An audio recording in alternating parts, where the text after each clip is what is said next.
ओम शांति। आज हम एक बहुत सुंदर विषय पर चर्चा करेंगे कि ब्राह्मण जीवन की नियम और मर्यादाएं क्या हैं। और अभी हमें संगम युग पर जो हमें ईश्वरीय जन्म मिला है, भगवान की गोद मिली है, तो इस टाइम पर अगर हमने ब्राह्मण जीवन के नियम और मर्यादाओं को नहीं समझा तो हमें लास्ट के टाइम पर बहुत पश्चाताप होगा। इसलिए हमें इसको समझना है, क्योंकि हम ब्राह्मण तो बन गए, अगर हमें नियम और मर्यादाएं पता नहीं तो हमारा जीवन ही एक जैसे कि व्यर्थ है। क्योंकि हम ज्ञान में तो चलते हैं, लेकिन बाबा कहते हैं अगर इन चीज़ों का पता ही नहीं तो क्या फ़ायदा हुआ। तो हम आज इसके बारे में चर्चा करेंगे। तो एक बहुत सुंदर आपके सामने उदाहरण है। एक दिन एक सन्यासी एक कुआं के नज़दीक किनारे पर सो रहा था, थका हुआ था, और एक पत्थर वहीं पर रखा हुआ था और वो अपने सरियाने उस पत्थर को लेकर के उस सरियाना बना करके सो गया। और उसी गांव की महिलाएं पनिहारिन आईं पानी भरने के लिए, और उस सन्यासी को देखा तो उसको देख करके महिला बोली, संसार तो छोड़ दिया लेकिन अभी तक तकिया का मोह नहीं गया। सन्यासी सो रहा था, थक गया था, वो पत्थर को तकिया बनाए हुए था। तो उसने उसको देख करके कहा कि संसार तो छोड़ दिया लेकिन तकिया का मोह अभी तक नहीं गया। तो ये बात सुन करके सन्यासी जाग गया और उसने सुना तो उसने पत्थर लिया और पत्थर को फेंक दिया। अब दूसरी स्त्री उसके साथ जो थी उसने कहा कि अकड़ तो देखो कितनी है, क्रोध तो अब भी वैसा ही है जैसे पहले था। सन्यासी भले बन गया। अब तीसरी स्त्री ने कहा कि हम स्त्रियां तो आती और जाती रहती हैं, तुम क्यों हमारी बातें सुनते हो। लेकिन जो चौथी स्त्री थी उसने बहुत अद्भुत बात कही। उसने कहा, चाहे हम लोग कुछ भी कहें परंतु तुम अपना धर्म क्यों छोड़ते हो।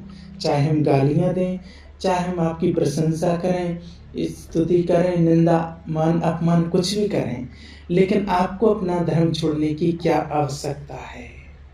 तो वास्तव में अलौकिक जीवन के इस मार्ग पर हम भी निकल पड़ते हैं तो कहने वाले बहुत कुछ कहेंगे, सुनाने वाले बहुत कुछ सुनाएंगे, परंतु हमें इस जीवन की जो मूलभूत धारणाएं हैं वह नहीं छोड़नी चाहिए। चाहे हम कुछ भी करें, ऐसा हो नहीं सकता कि हम कुछ करें और जगत कुछ ना कहे। और जब हम इस ज्ञान मार्ग पर निकल पड़ते हैं तो संसार के लोगों की अपेक्षा और बढ़ जाती है। वो सोचते हैं कि इनमें सब कुछ हो, सारे संसार के गुण हों, ये सर्वगुण हों। वो क्रोध करें और हमें क्रोध नहीं करना चाहिए। वो उनके अंदर आलस हो सकता है लेकिन हम में नहीं। ये उनकी अपेक्षाएं बढ़ जाती हैं। वो सोचते हैं अगर इनको ज्ञान मिल गया है तो इनके अंदर एक कमी क्यों है, ये और आगे बढ़ें, ये उनकी इच्छा रहती है। तो बाबा कहते हैं हमें इन छोटी मोटी चीज़ों में नहीं पड़ना है। इस ब्राह्मण जीवन की कुछ मुख्य धारणाएं हैं, कुछ ऐसे नियम हैं, कुछ ऐसी मर्यादाएं हैं जो हम सभी जानते तो हैं, परंतु समय समय पर उन्हें याद करना बहुत जरूरी है। और ये देखना है कि कौन सी धारणाएं और कौन से नियम हैं वो मुझ में हैं या नहीं है, या पूर्ण रूप से नहीं है। तो इस ईश्वरीय विश्वविद्यालय का पहला नियम है, तो बाबा बताते हैं कि अमृत वेला शक्तिशाली है। सबसे पहला नियम है अमृत वेला। एक बार बाबा ने पूछा था कि कमजोर किसे कहा जाता है। वह जो मर्यादा पूर्वक नहीं चलते हैं। सबसे पहला केवल अमृत वेला उठ जाना नहीं, संपूर्ण जागृत अवस्था में नींद का जरा भी असर ना हो, सुस्ती नहीं, साधारण अमृत वेला नहीं, शक्तिशाली अमृत वेला, प्रेम में मगन अवस्था। उसकी तैयारी बहुत आवश्यक है। उसकी तैयारी रात से चालू होती है, दूसरे दिन से नहीं होती है। रात से किस अवस्था में सोया जा रहा है, क्या करते हुए हम सो रहे हैं, मन को खाली किया या नहीं किया, यह वैसा ही भरा हुआ है। परमात्मा वर्षा हो रही है, परंतु पात्र एकदम उल्टा रखा है तो कैसे भरेगा। तो बुद्धि रूपी पात्र को खाली करना है। रात को उसमें भी ऐसे नहीं कि कभी 4 बजे, कभी 4:45, कभी 4:45, कभी 4:45, कभी 4, कभी सोचा कि अभी चलो थोड़ा सा टाइम 5 मिनट बाकी है 4 बजने में, और हमने सोचा कि चलो 5 मिनट के लिए और लेट जाते हैं, और उठे तो देखे बाद में देखा कि 5 बज गए, और 5 बजे जैसे ही देखा तो एक पश्चाताप, एक अपराध भाव, एक दुख, एक दर्द मन में उत्पन्न हो जाता है। तो बाबा कहते हैं कि इसका फिर कोई इलाज नहीं है दिन भर के लिए, क्योंकि बाबा कहते एक ही टाइम है जिससे हम अपने मन को चार्ज कर सकते हैं, और वो समय निकल जाता है तो फिर उसका कोई उपाय नहीं। जब दूसरा दिन आएगा और तब हम उसको अमृत वेले में चार्ज कर सकते हैं, भर सकते हैं।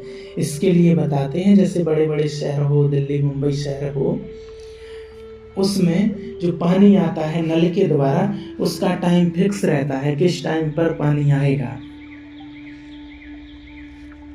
तो उस टाइम पर पानी आता है, और अगर हमने उस टाइम पर पानी नहीं भरा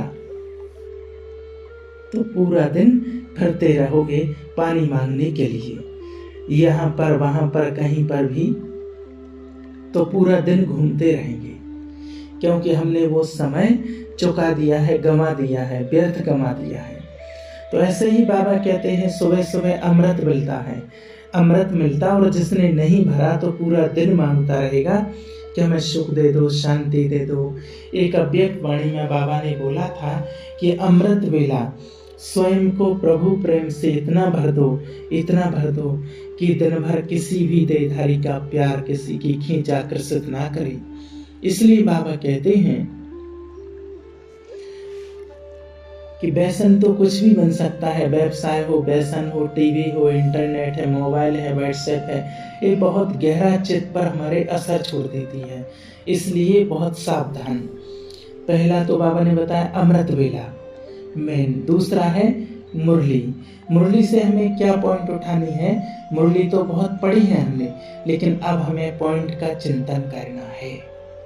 मुरली में आता है याद की यात्रा, तो एक पॉइंट आता है और ऐसे ऐसे पॉइंट निकाल करके उसका चिंतन करना है, सारा दिन चिंतन करना है, और उससे क्या फायदे हैं, क्या क्या फायदे हैं बाबा की याद से, उसका भी चिंतन करना है। जब तक हम अपना चिंतन स्वयं नहीं करेंगे तब तक कुछ भी याद नहीं रह सकता है, चाहे कोई व्यक्ति कितना भी कुछ करे। इसलिए स्वयं का चिंतन करना है। तीसरा है भोजन। किस स्थिति में भोजन बनाया जा रहा है, भोजन में क्या दोष है, कितनी उत्तेजना उसमें समाई हुई है, कहाँ से भोजन आ रहा है, कितना गरिष्ठ है, वो हमारे चित्त को प्रभावित करता है। वो हमारा भोजन जा करके हमारा मन बनता है, जो हमारा स्वीकार करते हैं। भोजन का एक भाग हमारा मन बनता है कि हमें मन को किस भाव में ले जाना है, कहाँ ले जाना है। कहीं भोजन से किसी की हम हिंसा तो नहीं कर रहे हैं, किसकी कैसी मनोदशा में हम स्वीकार कर रहे हैं। यदि क्रोध है, अगर क्रोध के आते हुए हम भोजन को स्वीकार कर रहे हैं, खाया जा रहा है, तो यहाँ तक बताया गया है कि वो भोजन मांसाहारी है, क्योंकि वो भोजन हमारे रक्त में जा रहा है। इसलिए बहुत प्रेम पूर्वक भोजन स्वीकार करना है और बहुत धन्यवाद करना है उस किसान को भी, उस भूमि को भी। भोजन में कभी दोष नहीं निकालना है, नमक कम है, मीठा कम है, चटपटा है, क्या है, नहीं। धन्यवाद करना है कि वाह प्रभु, आपका लाख लाख शुक्रिया कि आपने मुझे ये भोजन स्वीकार करने की व्यवस्था की। क्योंकि दुनिया में कितने लोग ऐसे हैं जो 2 टाइम का भोजन, 2 टाइम उनका पेट नहीं भर पाता है। इसलिए हमें उस भोजन का, भूमि का, बनाने वाले का, किसान का और सबसे महत्वपूर्ण बाबा का धन्यवाद करना है। जो बाबा की श्रीमत के अनुसार मिल गया है और वो ही हमें स्वीकार करना है। अगला है ट्रैफिक कंट्रोल। ट्रैफिक कंट्रोल अगला नियम। और फिर इसके बाद है नुआ शाम का योग। बाबा ने कहा जो योग नहीं कर सकते हैं वो ट्रैफिक कंट्रोल के माध्यम से ही वो 2-2 मिनट जब ट्रैफिक कंट्रोल बचता है उस टाइम पर भी हम योग कर सकते हैं। उससे हमारे भाग्य में कुछ तो जमा होगा। फिर है नुमा शाम का योग। ऐसे कई भाई बहन हैं जिनका नुमा शाम का योग ट्रैवलिंग में जाता है, किसी का ऑफिस में जाता है, किसी का बिजनेस में, किसी का धंधे में, किसी का कहीं से जाता है। परंतु उस स्थान को जहां हम जिस स्थिति में हैं उसी स्थिति में उस स्थान को 7 से 7:30 तक योग युक्त होकर के रहना है। जहां पर भी हम रहते हैं वहां पर हमें उस वातावरण को योग युक्त बनाना है। और फिर अगला है कि बाबा को चार्ट जरूर लिखना है हमने पूरे दिन में क्या क्या किया है। और फिर अगला है रात्रि सोने से पहले क्या करना चाहिए, बाबा को याद करना चाहिए, एक अव्यक्त मुरली पढ़ना है, बाबा को पोता मिल देना है और बिल्कुल हल्का हो जाना है। ये सब करना है। लेकिन एक बात जरूर हमें विशेष अटेंशन ध्यान रखना है कि जब हम सोते हैं तो सोने से पहले हमें एक कवच पहनना है। जो हमारा बेड है, जो खटिया है, उसको एक कवच पहनाना है, फिर उसमें सोना है।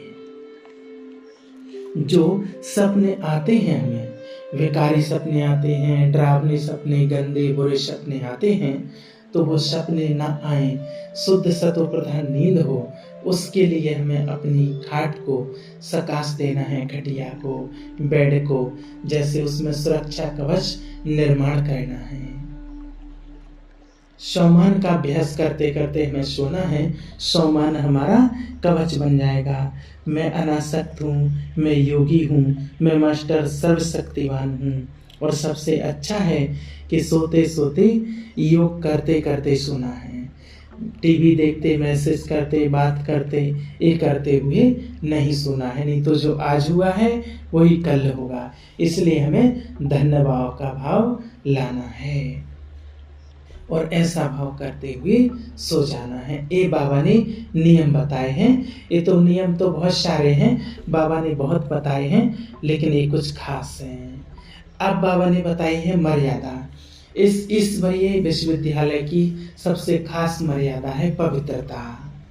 इस पवित्रता की धारणा में हम कच्चे हैं। यदि चित्त की भूमि पर वासना अभी भी प्रांगत होती है तो अभ्यास में कमी है, शायद परमात्मा प्रेम में कमी है, तो ये हमें मजबूत करना है। बाबा कहते हैं इस मर्यादा को हमें मजबूत करना है। नियम तो बहुत हैं, लेकिन बाबा ने माताओं बहनों को निमित्त बनाया है। बहुत सारे नियम हैं, लेकिन बाबा ने कुछ खास ये नियम बताए हैं, तो ये हमें पूर्ण रीति से अपने जीवन में अपनाना है। अच्छा, ओम शांति।